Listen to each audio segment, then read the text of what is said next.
Okay guys, real quick before the video starts, I do want to say that if you want to send me something to review, I would love to review it. Personal message me on YouTube or hit me up on Instagram and we can go over how to get that to me. Also, if you do like the channel and you do want to consider supporting me, there is a Patreon link down below. So thank you very much for that. All right guys, back to the video. What's up guys, my name is Josh and today I want to talk about this little guy. This is the SMSL SAP6. It's a very simple headphone amplifier. It does exactly what it's supposed to do and I've been reviewing a lot of simple products lately. So I'm going to continue on that bandwagon and kind of go over why I think this is an absolutely wonderful product for the money. Like I really do think this is a good product. Okay, so first, like usual, we're going to cover build. Let's start with the back. There is a AC power in, 3-pin. It screws on with like a metal screw. The screwing system is kind of big, so keep that in mind. And another thing that I want to point out, guys, is that there is a power brick to this thing, and the power brick is gigantic. So you are unfortunately going to have a place to plug that in. So keep that in mind before you purchase this. There's a 3.5mm input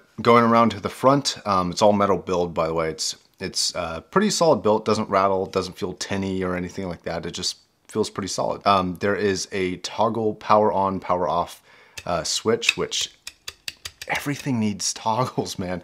There's a volume button, which has a very satisfying kind of heavy but smooth feel to it. I really like the volume button here. The volume dial isn't really linear compared to the actual volume output. I would say that like 50% of the actual volume dial is probably playing like 70 or 80% of the total loudness output. And then once you hit like 75% turned on the dial, you do start to get a lot of distortion in the high end. It starts to get even brighter, but the low end and the low mid-range kind of drops out from under you. This is actually something that I've experienced with a lot of amplifiers. At the top ranges of volume, they seem to lose their integrity a little bit. This one's no different, but honestly, at 50% turned, I was able to play most of my headphones to like a loudness level that was loud. It wasn't lacking at all in volume. So don't let the price or the small stature fool you, because this thing actually is pretty powerful. But I can totally put that to the side, but there is a 3.5mm output. So this puts out about 200 milliwatts.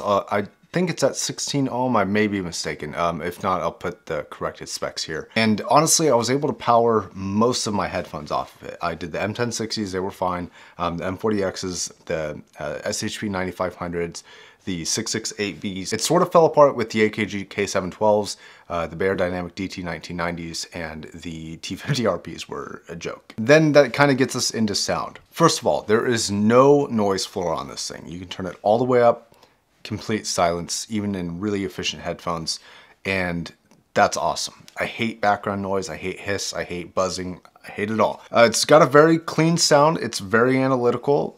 There's very low coloration until you get to about 75% of the dial. Overall, it's just a really good sounding amplifier. I like it because it does what it's supposed to do. Like, it's clean, it doesn't have like a crazy sound signature. There's no bass adjustments, there's no treble adjustments. It's like, I'm an amplifier, I amplify a signal you give me, send me a signal. That's all it is. And I love it for it. I mean, it just works. Now, a few caveats to the sound. The soundstage does get a little narrow, which is weird. I've experienced wider soundstage I use the Fola 2 as a reference here. The Fola 2, you know, it's a little bit cleaner. It's a little bit more analytical than the SMSL, but it's also double the price. Now, it does do a lot more things. It's a DAC and an amp, and it has a pre-out and a line out and all that stuff. So it does a lot of things, but this actually has a little bit more power than that does. So it does drive a few more headphones. So your options are going to be a little bit greater on this. And if you already have a DAC, which you will need a DAC for this, then it's a great option. Both the D1 and the Fola 2 pull ahead in sound because of the detail in the very, very high end.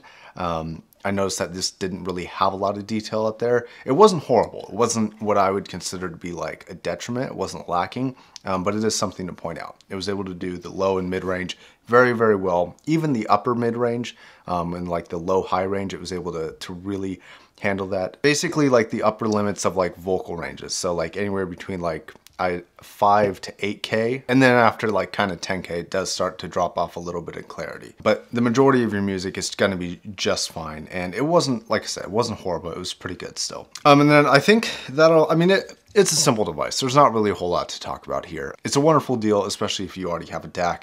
The one consideration I would kind of hesitate towards recommending this is if you don't have a DAC, because you're not going to want to plug your computer or your headphone output from your phone into this, because then you're sending it through 2 amplifiers, and that's kind of generally not a great thing. So if you don't have a DAC already, I would actually consider skipping this and moving something to like the Shitfulla or the D1 that is a DAC and an amp, because if you consider the cost of buying a DAC, this is already $50. If you get a decent DAC, 50, 75 bucks, whatever, you're going to be looking at the same price as this Fulla 2. And this Fulla 2 sounds better. But like I said, if you already have the components, then that is a great option for you. I think for the money, if you already have the components, it's 9 out of 10 for price per performance. Can't really get any better than that. It's simple, it works, it's nice, and it's super budget friendly. So can't really recommend it any more than that, right guys? All right, so a couple of disclaimers. This was sent to me again by Good Guy Cios, and yeah, so I'm going to use an Amazon link that goes to his Amazon, so it will help out his channel. If you do want to support my channel, there's a Patreon link. Every little bit helps. Thank you guys very much for that,